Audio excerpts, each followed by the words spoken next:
think it's pretty well established by now that I'm a Star Trek fan. I've read novels, behind-the-scenes information, I've been part of Star Trek RPGs and Star Trek Online, I've got Star Trek nitpicking books, games, and of course I've watched every episode of almost every series. The only thing I haven't seen is the animated series, which every time I try to watch, I give up after about 5 minutes. Not to say they're bad, well, some of them are really bad, but they just can't seem to hold my interest. And of course, everybody has their favorites. I could try to go through every series and list off my favorites in each one, but I feel that would be way more time consuming than I want it to be. Plus, it's the 50th anniversary, so I should be celebrating the entire franchise. As such, these are my top 15 personal favorite episodes of Star Trek from all the television series. There are still a hell of a lot more good episodes in all of them, but these are the 15 that I love above others.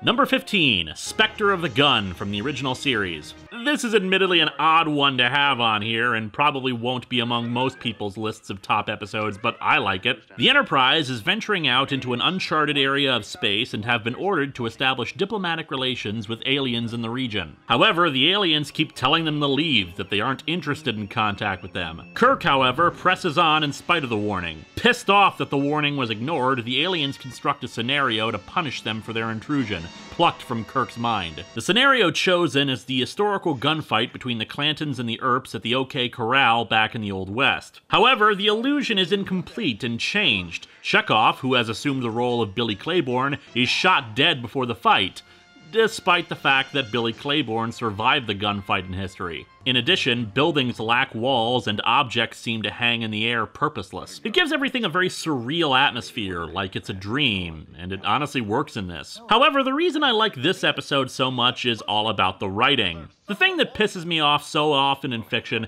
is when characters act completely stupid, avoiding the obvious and easy solutions out of a situation. Here, though, they think of everything that anyone else would think of. Why don't they just leave town? They try, it doesn't work. Why don't they try to make friends with the Earps? They try, doesn't work. Okay, try organizing the townspeople against them. They seem to dislike the Earps. They try, it doesn't work. Okay. We're from the future. We've got scientific know-how and Starfleet training on our side. Let's create something that they never use in the time period, like a gas grenade that can knock them all unconscious. They try, it doesn't work. Every normal solution that anyone else would think of is attempted and it's stopped. It seems like the only way out is the actual fight. Okay then, let's fight them! They're experts at gunfighting, we don't have a chance.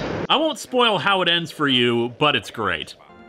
Number 14, Where Silence Has Lease from The Next Generation. The first 2 seasons of The Next Generation are uneven at best. A lot of the stories are stupid, the acting ridiculous, and the writing just damn moronic. However, there are a few episodes from these early days that honestly are really good, and in my opinion, this is one of them. The Enterprise D encounters a strange void in space. It has an absence of matter, energy, or anything else they could possibly investigate. The anomaly envelops them, and they keep encountering oddities in their trapped state. It's almost like a horror movie. Nothing seems to make any sense, and the utter confusion of it is terrifying. What's going on?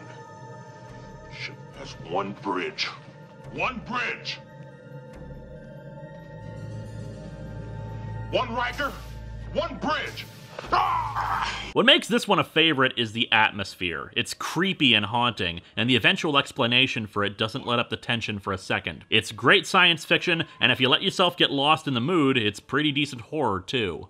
Number 13, United from Star Trek Enterprise. You'll notice that there aren't a lot of Voyager or Enterprise episodes on this list. That's because I honestly dislike those 2 series more than the others, with Deep Space Nine being my favorite. Enterprise struggled a lot in its early days, not only because of fatigue from Star Trek Voyager, but laughably insulting and morally offensive episodes where we're supposed to root for a bunch of morons who then preach to us about how they're so much better than everybody else. It got tiring pretty quickly, despite a few decent episodes. But by the 3rd season, they decided to try something different, doing a season-long arc that reinvigorated interest in the show and actually started to do some good. Season 4 was sadly the final season, despite improved ratings, but it tends to have a lot more good episodes in it than others, and this is one of them. Many consider the episode Terra Prime to be the true finale of the series, mostly because the real final episode was a kick in the crotch, but personally, I say that honor should go to United. It's the second part of a trilogy of episodes, with the third part being pretty weak compared to the other two. A lot of different species are starting to get closer and closer to war as they keep claiming that their ships are under attack by the others. In reality, it's the Romulans, worried about the possibility of an alliance between these other races, using a special ship to attack all of them and make them go to war with each other. Enterprise is brought in to mediate the different conflicts, and when they realize what's going on, they put together a convoy of ships from the different races to try to fight off the Romulan vessel. At the end, a representative of the Andorians and one from the Tellarites shake hands, and a shot pulls back to reveal an armada of vessels, laying the groundwork for the United Federation of Planets. I love it. For one thing, this actually felt like a prequel to all the other series, with humans bringing together everyone in the spirit of peace and cooperation, while the early seasons were about humans dicking about in space, getting into fights, or having the captain be kidnapped or taken hostage in half the episodes. Seriously. United, however, shows what the series should have been about, laying down the foundation upon which every other show would boldly go where no one has gone before. This operation is important, considering that it might lead to an alliance of planets. Number 12, Mirror Mirror from the original series. Even if you've never seen this episode, chances are you know the idea, or at least have seen a spoof of it. Hell, you've at least seen my spoof of it in Atop the Fourth Wall. A transporter accident sends Kirk, Scotty, McCoy, and Uhura to a parallel universe where good is evil and the Federation is instead an empire run on brutality and conquest. They have to race against time to get back to their own universe while also preventing the destruction of a race of innocent people. In the end, the Mirror Spock helps send them back, wanting to get back his own people. Kirk, however, has parting words for him, speaking of the inevitable collapse of their society. I submit to you that your empire is illogical because it cannot endure. I submit that you are illogical to be a willing part of it. In every revolution, there's one man with a vision. It's a well-written, awesome speech, and one of the best moments of Star Trek in my opinion. Admittedly though, in Deep Space Nine, characters go back to the alternate universe and discover that Spock's reforms ended up dooming all of humanity because the Empire was left unprepared for an attack by another aggressive power, but hey, Kirk couldn't have seen that at the time. It's still an awesome episode, and things still end up working out for humanity.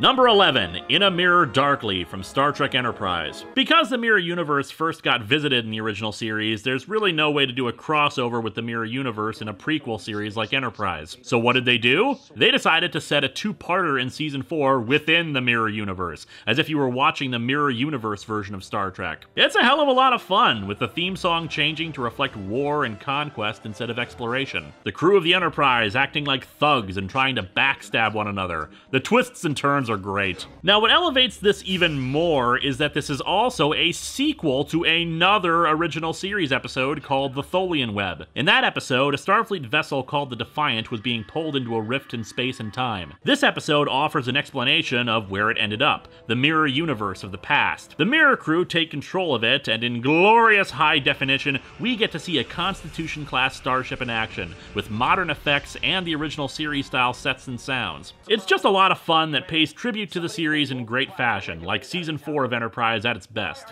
What are you wearing? I found it in the captain's wardrobe.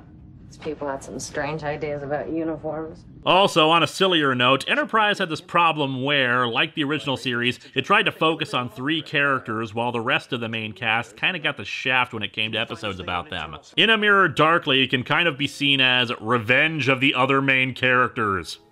Number 10, The Doomsday Machine from the original series. Bones? Did you ever hear of a Doomsday Machine? It's a weapon built primarily as a bluff. It's never meant to be used. So strong it could destroy both sides in a war. An entire solar system has been destroyed, save for its sun, and another starship called the Constellation is found nearby in a wreck. Its commanding officer, Commodore Decker, explains how his crew was killed because of his error when a giant engine of destruction came and annihilated everything in its path. They say there's no devil, Jim. But there is a right out of hell. I saw it. It's hard to say why I like this one above other original series episodes, but I really do. Maybe it's the acting, with a great performance by William Wyndham as Commodore Decker, now obsessed with destroying the planet killer. Maybe it's the tension as they try to figure out a way to stop this thing before it kills anyone else. I don't know, but it's a fantastic episode, with smart writing, great acting, and a good, healthy dose of sci-fi action. I recommend watching this one in the remastered edition, since the new effects help create better battle sequences than what they could do in the 1960s. The creators of the remastered Star Trek took great care not to make the shots outlive their welcome and only fit in the time allotted by the original episode. It's the same as the original, but with better effects. Number 9, The Forgotten from Star Trek Enterprise. There's a lot of backstory with this, but here's a summary.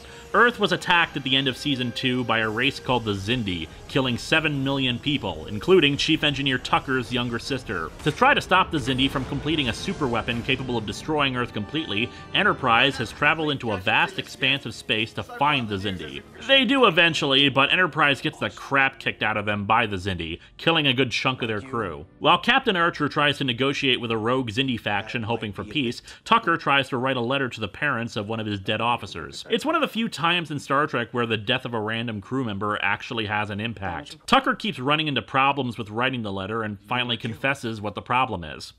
I realize I'm not thinking about Taylor at all. I'm thinking about Elizabeth. I tried not to see her any differently than the other 7 million, but she's my sister to Paul. My baby sister.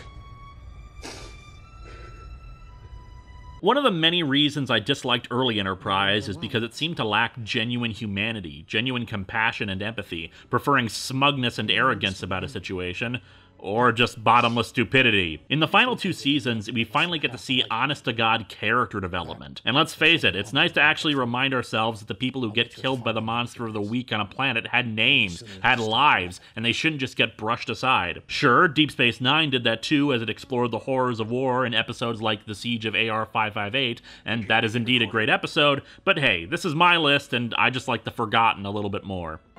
Number 8, Q-Who from The Next Generation. Like I said earlier, the first 2 seasons of The Next Generation were very hit or miss, with mostly misses. Q-Who, however, is a big hit and laid the foundation upon which a lot of future Star Trek stories would be told. Q had only appeared twice before on the show in episodes that are kinda goofy and had more than a little wincing as you watched some really bad moralizing from Picard. Here, however, Perhaps what we most needed was a kick in our complacency to prepare us for what lies ahead. Q, having supposedly been banished from his people, arrives on the Enterprise wanting to join the crew. Picard considers it, but ultimately decides that Q isn't trustworthy and claims that they're ready for anything out there and they don't need his help. In response, Q transports the ship thousands of light years away to a previously unexplored sector of the galaxy where they encounter, for the first time, the Borg, a race of cybernetic beings dedicated to assimilating other technology and cultures into their own. Despite the best efforts of the ship, it's soon clear just how utterly screwed they are. You can't outrun them, you can't destroy them. If you damage them, the essence of what they are remains. They regenerate and keep coming. Eventually, you will weaken. Your reserves will be gone. They are relentless. This episode is really damn quotable, particularly full of great dialogue from John Delancey. This encounter with the Borg will set up the threat they pose for future Star Trek stories, and, in my opinion, the second best Star Trek film with First Contact. And above all else, Q explains why it's so important to persevere with space exploration despite the dangers of it. It's wondrous, with treasures to satiate desires both subtle and gross. But it's not for the timid. Number 7, Yesterday's Enterprise from The Next Generation. I read once that the writers of Star Trek The Next Generation were big fans of time travel stories that weren't really time travel stories, and this is a perfect example of it. The Enterprise runs across a strange anomaly that they can't easily define or measure. From the anomaly emerges a ghost from the ship's past, the Enterprise C, the previous ship to bear the name. However, when the ship emerges, the entire setting changes. The lighting is darker, the Starfleet officers are now more militaristic in their dialogue, dialogue, and Worf has been replaced with the previously dead Tasha Yar. In this new reality, the Federation is in a losing war with the Klingons. It seems that the Enterprise C was supposed to be destroyed 20 years ago, defending a Klingon outpost from several Romulan ships. The exchange of fire caused the rift to open and sent the Enterprise C into the future. History never recorded their battle with the Romulans, nor the brave sacrifice of a Federation ship to defend the Klingons. The only one who realizes anything is wrong is Guinan, because her species always seemed to have some special abilities that were never elaborated on. Picard, trusting her judgment, must ask the crew of the Enterprise C to give up their lives and return to the battle with the Romulans, knowing they won't survive. This is truly one of the best episodes of the show, and in fact of Star Trek overall. Aside from giving Denise Crosby another chance at a better death for her character, the moral dilemma is genuine, and the plot itself the stuff of great science fiction. Let's make sure history never forgets the name. Enterprise. Number 6, Duet from Deep Space Nine. The premise of Deep Space Nine is that a Federation commander is put in charge of a space station orbiting the planet Bajor. Bajor has petitioned for entrance into the Federation after they had just escaped 60 years of occupation by the Cardassians. They strip-mined the planet, enslaved the people, and were more than a little unpleasant about it. Basically, imagine the Holocaust, but going on for an entire generation and to the entire world. A Cardassian named Maritza arrives at the station, suffering from an illness that was only contracted because of a mining accident at what can best be thought of as a concentration camp. Maritza claims to have only been a file clerk at the camp, but the Bajorans want him extradited, since anyone who was at the camp is considered a war criminal. However, is he truly an innocent? Or is he the guiltiest of all? Aside from just a fantastic performance and a collection of well-written scenes, Duet explores themes of regret, guilt, and hatred in various forms. Each new piece to the puzzle asks new questions, and the acting is superb, particularly from Maritza, played by Harris Yulin. Truly one of the greatest in the franchise. You have no idea what it's like to be a coward. See these horrors and do nothing. Maritza's dead. He deserves to be dead. Number 5, Scorpion from Voyager. Voyager's premise, in case you didn't know, is that a Federation ship is forced to the other side of the galaxy, about 70 years from home. Needing to also integrate a group of renegades into their crew, they're supposed to encounter new races, new phenomena, and have more conflict on it due to its mixed crew.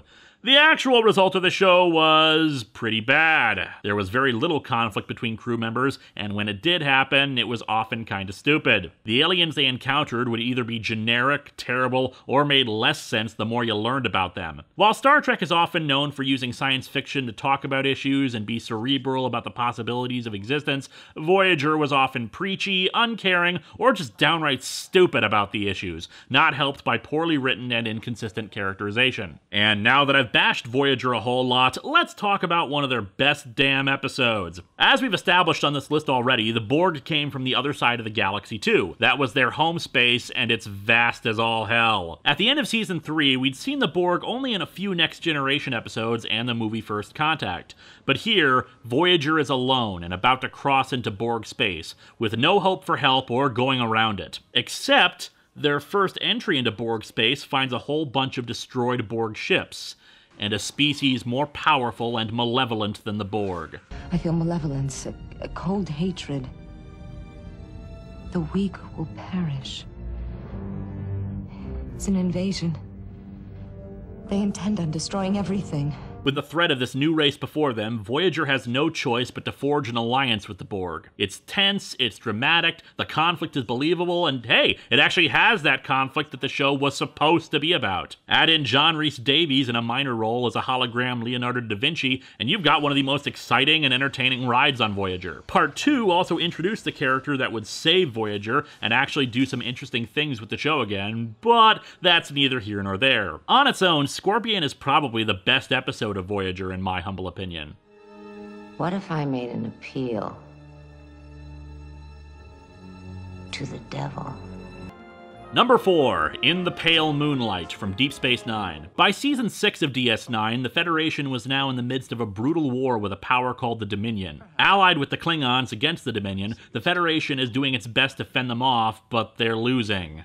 badly. Every other power in the quadrant has either joined with the Dominion or signed a non-aggression pact with them, which includes the Romulans. In this episode, told in flashback from Captain Sisko's perspective as he lays it all out in his log, he admits his part in attempting to create a deception to trick the Romulans into joining the war on their side. Now, bear in mind, all of Star Trek up until this point has been all about how humanity is above such underhanded tactics, how we're so morally good, and we don't use cloaking technology because we don't sneak around, and yada yada yada. Look, the point is that this story is a confession. This is a story of a good man who is admitting to his crimes, all the terrible things he has done, and all for the greater good. People are dying out there every day.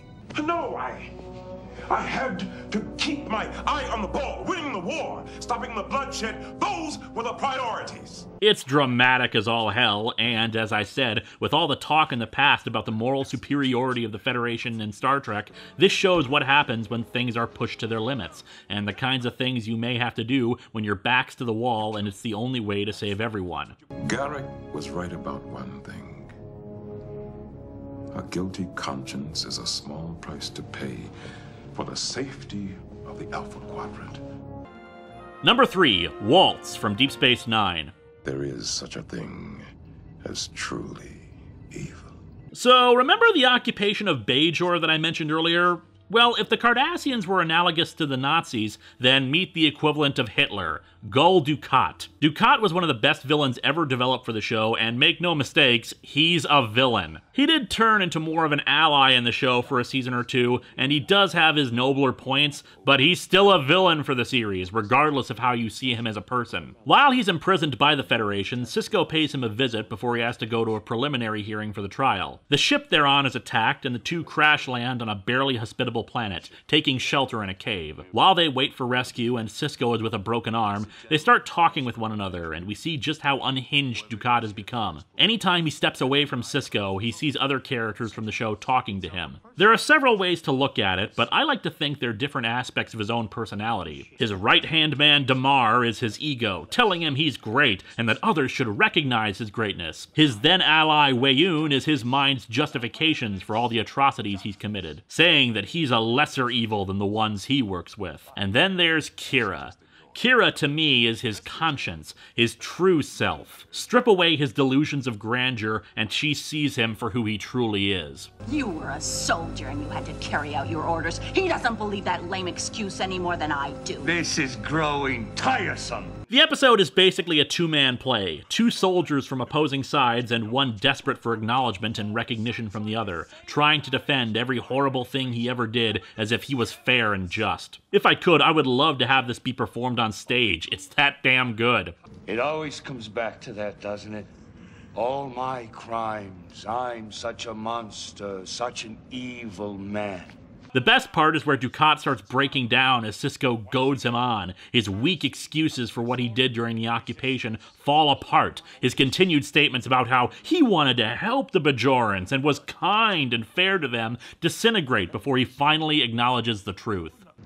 And you hated them for it. Of course I hated them! I hated everything about them! You should have killed them all. Yes! Yes! I should have killed them all. And that is why you're not an evil man.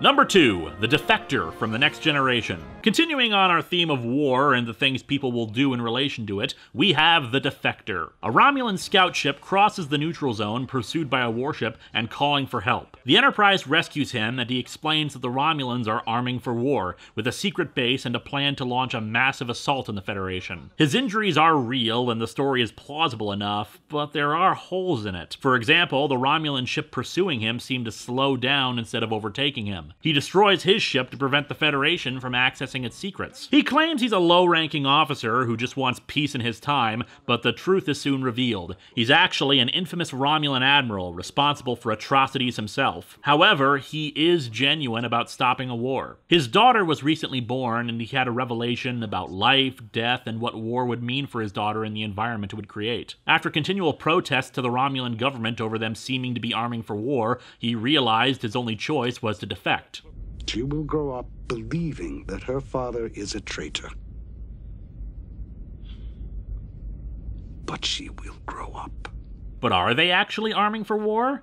Why did they let him escape? This episode contains twists and turns all over the place, with great tension, music, dramatic parallels, acting, and just all around a great episode of television, and definitely one of the best episodes of Star Trek.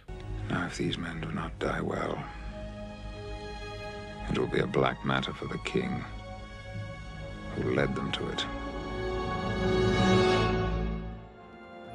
And my #1 favorite episode of Star Trek across all series is... We have engaged the Borg.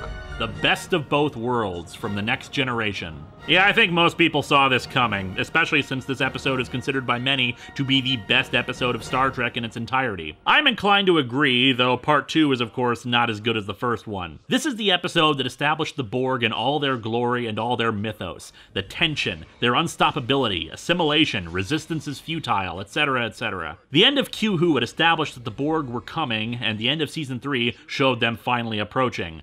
A single ship, and it wants Captain Picard. To facilitate our introduction into your societies, it has been decided that a human voice will speak for us in all communications.